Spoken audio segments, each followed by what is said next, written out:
नवाब शाह शहर खां असांजो प्यारो प्रीन दोस्त रियाज़ हुसैन भंगवार साहब जो खूबसूरत इंतखाब। ख़ामोशी हज़ारे राज़ पंहिंजे सीने में सांडे जींदी रहंदी आहे। हा, ख़ामोशी हज़ारे राज़ पंहिंजे सीने में सांडे जींदी रहंदी आहे। जैसी माण्हू जहिड़ो रहंदो आहे, ख़ामोशी आहे जेका विछोड़े जो दर्द पंहिंजे सीने में पाले वॾो कंदी आहे। ख़ामोशी आहे जेका तनाव जा लुड़क पी वेंदी आहे। जी हा, ख़ामोशी आहे जेका तनाई जा लुड़क पी वेंदी आहे।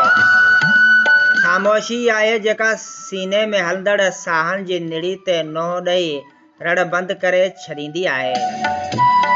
ख़ामोशी त उन्हनि अणॼण जज़्बनि जे पनाह गाह आहे।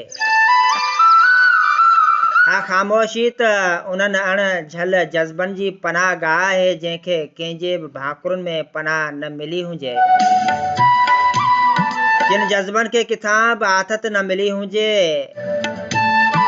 उहे जज़्बा अक्सर ख़ामोशी जे भाकुर में सुम्ही रहंदा आहिनि। ऐं हा, हयाती पूरे सफ़र में ख़ामोशी सां हम कलामी थी अकेलो ई मरी वेंदी आहे। ऐं हा, हयाती पूरे सफ़र में ख़ामोशी सां हम कलाम थी अकेलो ई मरी वेंदा आहिनि। हज़ारे अखियूं ऐं चप विछोड़े जे वरलाप में ख़ामोश थी विया हुजनि, ॼण जिन वटि इज़हार जे लाइ हिकु लफ़्ज़ बि न हुजे ऐं लुड़क सुकी विया हुजनि।